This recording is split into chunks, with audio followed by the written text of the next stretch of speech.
खंजर चले कहीं पे तो तड़पते हैं हम अमीर, सारे जहां का दर्द हमारे जिगर में है। नमस्कार, मैं मोहम्मद शाहरुख सकलैनी और आज हमारे साथ मौजूद है हमारी एक खास मेहमान जिन्हें किसी तारीफ या परिचय की ज़रूरत तो नहीं है, लेकिन फिर भी लोगों ने राष्ट्रीय शाह समाज फाउंडेशन इंडिया के राष्ट्रीय अध्यक्ष चांदनी शाह बानो के नाम से जानते हैं। तो आइए शुरू करते हैं चांदनी जी से बातों का सिलसिला। चांदनी जी, बातों का सिलसिला शुरू करने से पहले हमारा न्यूज़ नेटवर्क आपका बहुत बहुत स्वागत, अभिनंदन, वेलकम और इस्तकबाल करता है। जी बहुत बहुत शुक्रिया। चांदनी जी, आप राष्ट्रीय शाह समाज फाउंडेशन इंडिया की राष्ट्रीय अध्यक्ष हैं, तो क्या लगता है कितना बदलाव अभी पिछले सालों में देखने को मिला है समाज में? मुस्लिम समाज की बात कर रहे हैं हम यहाँ पर। मुस्लिम समाज में किस तरीके के बदलाव देखने को आपको मिले हैं और इन बदलावों के पीछे राष्ट्रीय शाह समाज फाउंडेशन इंडिया ने किस तरह का अपना किरदार निभाया, किस तरह का कैरेक्टर निभाया है? जी सबसे पहले तो ये मैं कहना चाहूँगी कि मुस्लिम समाज जो था, सबसे पहले इसमें जो बढ़ोतरी हुई है वो शिक्षा की ओर हुई है।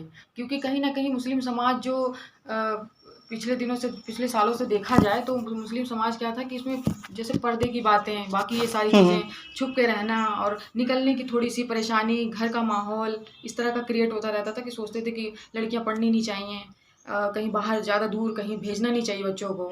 ये सारी चीज़ें थी। तो मुझे लगता है सबसे ज़्यादा जो बदलाव आया है वो शिक्षा के ओर आया है और राष्ट्रीय शाह समाज फाउंडेशन ने सबसे ज़्यादा इसी पे फोकस किया कि बच्चों को पढ़ाया जाए, लिखाया जाए और बच्चे पढ़ेंगे लिखेंगे तो हर तरह से उनकी उन्नति होगी।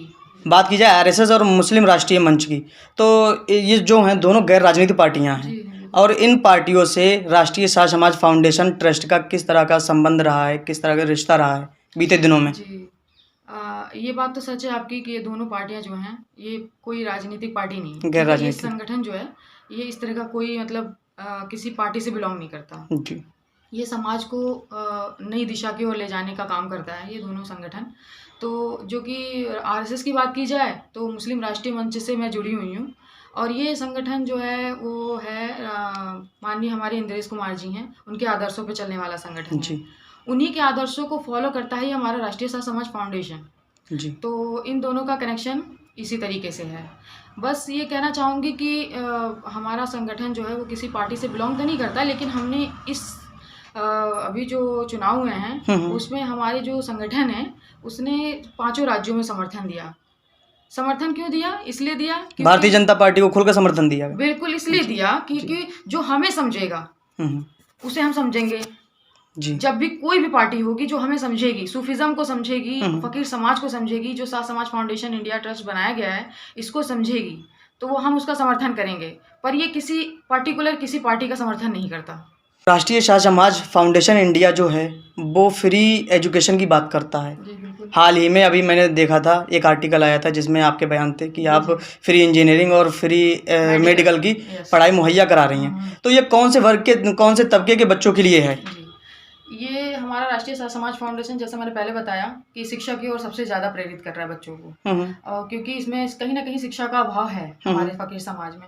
और ये कहीं ना कहीं मुस्लिम समाज की जो और बिरादरियां हैं, जो पसमानदा समाज से ऊंची बिरादरियां हैं, उनमें कहीं ना कहीं विलुप्त सा दिखाई देने लगा था। सूफिज्म को बढ़ावा नहीं मिल रहा था और जो कि ये सबसे इम्पोर्टेंट चीज़ें हैं जी। तो इसको हमने ख्याल में रखते हुए हमने कहा कि शिक्षा की ओर हम इसको प्रेरित करेंगे अपने समाज को, और हमने मेडिकल की कोचिंग और इंजीनियरिंग की कोचिंग के लिए फ्री बच्चों को शिक्षा देने की बात की है।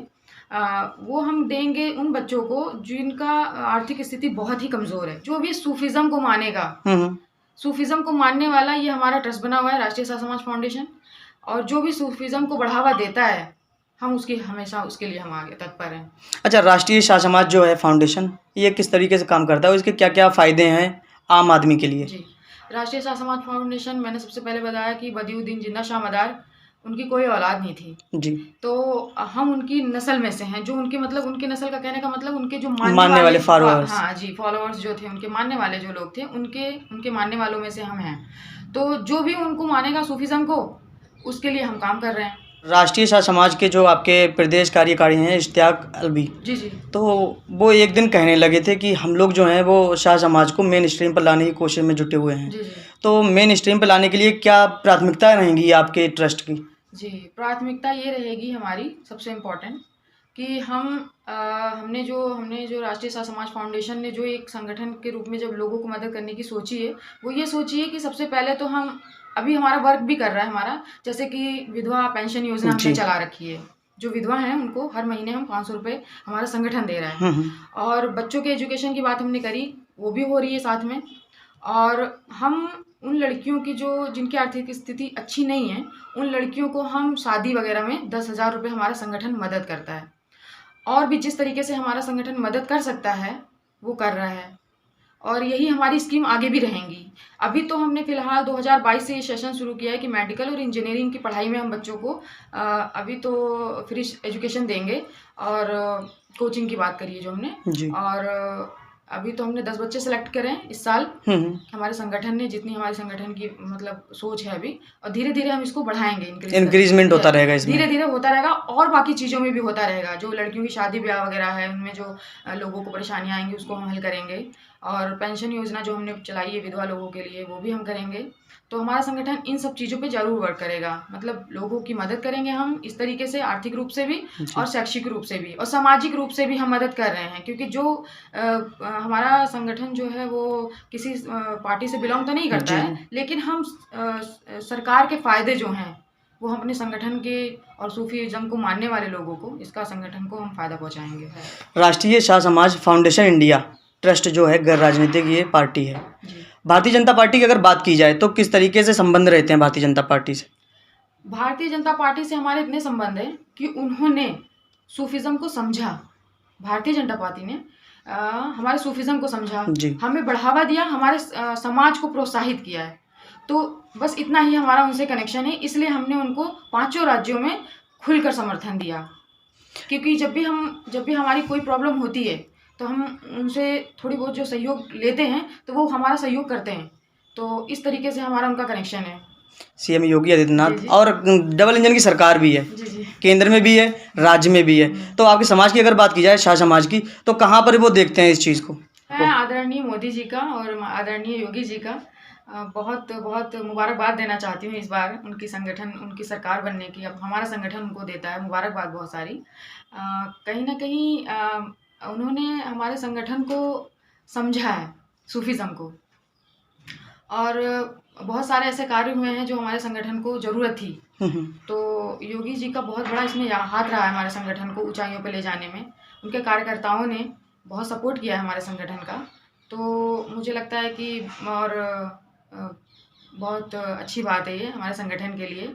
और मैं उन तमाम मंत्रियों को जो अभी बने हैं फ़िलहाल, जो हमारे आपने देखा होगा कि हमारे जो संगठन मीटिंग्स वगैरह करते थे, सभाएं करते थे बड़ी बड़ी, उनमें जसवंत सिंह सैनी जी और हमारे ये अभी जो फ़िलहाल मंत्री जी बने हैं दानिश अंसारी साहब जी, ये सब इनको राजभार मिला मंत्री पद का।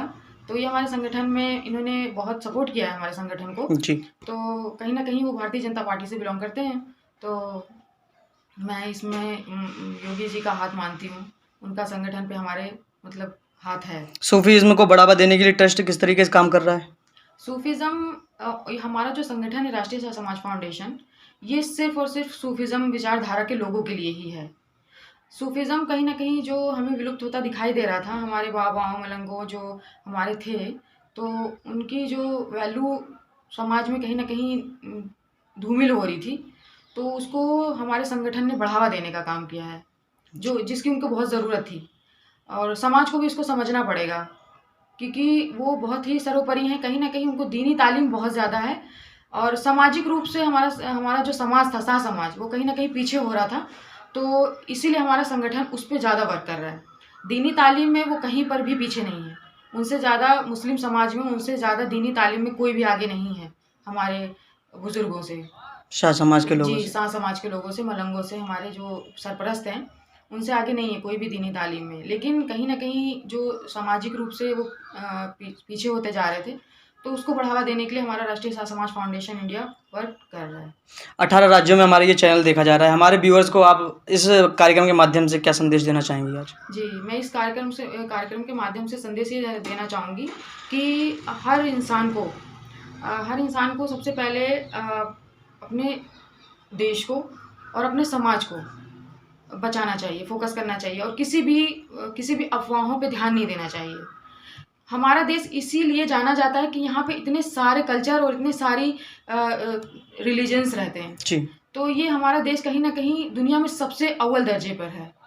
और इसे लोग इसी नाम से जानते हैं कि यहाँ पे इतनी सारे कल्चर, इतने सारी रिलीजन्स एक साथ रहकर भी इतने प्यार मोहब्बत से रहते हैं। तो इसको बनाए रखिए आप लोग, किसी भी अफ़वाह पर आप ध्यान मत दीजिए। किसी भी कोई भी अगर आपको कोई ऐसी बात पता चलती है तो आप उसको डिटेल में अंदर तक समझिए पहले कि ये सच है या झूठ है। उसकी गहराई तक, उसकी जी, तह तक जाना चाहिए। जी बिल्कुल, उसकी तह तक जाना चाहिए। उसके बाद आपको कोई रिएक्शन लेने के लिए आपके लिए जो सरकार मौजूद है इस समय, जी, उससे बेटर ऑप्शन आपके पास खुद कुछ भी नहीं है। पहले आप उसको फोकस करिए, क्योंकि आप खुद से एक्शन नहीं ले सकते।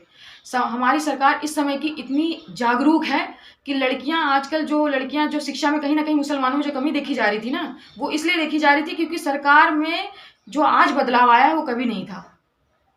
जी, पढ़ेंगी लड़कियां तभी जब घर से निकल पाएंगी। आज लड़कियां बेफिक्र होकर घर से निकल जाती हैं क्योंकि उन्हें पता है कि हमारे साथ कुछ गलत नहीं होने वाला। गलत होगा तो सरकार बैठी हुई है, अधिकारी बैठे हुए हैं, मौजूद हैं और वो वर्क कर रहे हैं। हमारी बातें सुनी नहीं जाती थी। जब भी लड़कियां कुछ होता था या किसी के साथ भी गलत होता, लड़कियों को छोड़ ही दीजिए, किसी इंसान के साथ भी होता था तो पुलिस स्टेशन में 4 चक्कर लगाते थे, FIR दर्ज नहीं होती थी। आज अपने आप घर तक पहुंच जाते हैं गलत हुआ अगर आपके साथ तो इस सरकार से बेटर ऑप्शन आपके पास कोई नहीं है। और यही मैं, मेरा राष्ट्रीय साथ समाज फाउंडेशन की ओर से मेरा यही संदेश है सबको, पूरे देशवासियों को। अभी आप मुस्लिम समाज की लड़कियों की बात करें तो आखिरी बात यहीं से मैं अपनी बात समेट रहा हूँ। मुस्लिम समाज की लड़कियों का आपने अभी बात की थी, जी, जी। तो अभी जो मुद्दा चल रहा था हाल ही में चुनाव से पहले, जी, जी। हिजाब का, जी, जी। क्या लगता है ये कोई रणनीति थी या फिर कोई प्रोपेगेंडा, क्या था आपके हिसाब से? वैसे सच बताऊं तो हमारा जो राष्ट्रीय समाज फाउंडेशन इंडिया है वो वर्क करता है कि हमारे समाज के लोग और सूफीज़्म को मानने वाले लोग अच्छे से शिक्षा की ओर ध्यान दें। तो ये रिलेटेड था शिक्षा से मुझे लगता है, जहाँ तक स्कूल का कोई मामला था, कॉलेज का। जी, तो ऐसा कहीं संविधान में लिखा नहीं गया है कि कोई भी यूनिवर्सिटी, हर व्यक्ति यहाँ पर सबके पास फ्रीडम है अपने तरीके से। बिल्कुल। और अगर आपको लगता है, मुझे जहाँ तक लगता है कि अगर आपको लगता है कि आपको हिजाब पहन के जाना है, तो हम क्या करते हैं, अपने बच्चों का जब भी एडमिशन करवाते हैं कहीं भी स्कूल में या खुद कोई चीज़ पसंद करते हैं तो हम देखते हैं कि वो हम पे कैसा लगेगा। जी, सिलेक्शन करते हैं बच्चों का। हमने अपने बच्चों का खुद का एडमिशन करवा रखा है केंद्रीय विश्वविद्यालय में, केंद्रीय विद्यालय में, हमारे लखनऊ में ही है। जी, तो बच्चों का करवाया हमने, अपने मतलब उसके अकॉर्डिंग करवाया कि कैसे हमें आना है, बच्चों को लेके जाना है, कितने टाइम पे लेके जाना है। तो बच्चों का जैसे हमने वहाँ पे 3 शिफ्ट में स्कूल चलता है, तो जिस तरह से हमें सेफ लगा कि हमारा टाइम भी बचेगा और हमारा 1-2 बच्चे हमारे पढ़ते हैं, तो हमें शिफ्ट पसंद आई कि पहली शिफ्ट में ही करवा देते हैं बच्चों का। तो पहले शिफ्ट में ही हमने करवाया है क्योंकि हमें उसमें ज़्यादा आसानी सहूलियत। होगी। जी, जी, आसानी होगी हमें आने ले जाने में। तो ये हमें पहले से पता था कि स्कूल में 3 शिफ्ट में स्कूल चलता जी, है। तो आपको, मैं ज़्यादा नहीं कहना चाहूँगी, लेकिन आपको पहले से ही जानना चाहिए कि उस कॉलेज के या स्कूल के क्या प्रोटोकॉल्स हैं, तो उस हिसाब से आपको करना चाहिए। चलिए, तो क्योंकि स्कूल और कॉलेज अपने रूल्स नहीं बदल सकते, क्योंकि एक बच्चे के लिए बहुत सारे बच्चे भी पढ़ रहे हैं साथ में, हिंदू है, मुस्लिम है। हमारा, जिस तरह मैंने कहा कि हमारा देश कई रिलीजन्स के लोग यहाँ पे रहते हैं, बिल्कुल, और मुझे लगता है कि हर रिलीजन के लिए पर्टिकुलर कॉलेज नहीं बने हुए हैं बिल्कुल, कि हर कोई हर कॉलेज में पढ़ रहा है, हिंदू मुस्लिम एक साथ पढ़ रहे हैं। मैं एडवोकेट हूँ, मैं अगर मैं वकालत करने के लिए कोई दूसरी डॉक्टर की ड्रेस पहन के जाऊँगी तो आपको कैसा लगेगा? बिल्कुल सही नहीं लगेगा, क्योंकि मैं वहाँ के प्रोटोकॉल्स को तोड़ूंगी। जी। तो इस वजह से मुझे लगता है मैं इस पे ज़्यादा कुछ कह नहीं सकती, क्योंकि बस इतना ही काफ़ी है। चलिए, आपसे बात करके मैं काफ़ी अच्छा लगा और हम आशा करते हैं भविष्य में भी आप हमारे दर्शकों को इसी तरीके के मूल मंत्र सिखाती जी, रहेंगी। बिल्कुल, बहुत-बहुत शुक्रिया, और आपकी टीम का बहुत-बहुत शुक्रिया जो आप लोगों ने मुझे इतना टाइम दिया। जी, बहुत-बहुत शुक्रिया।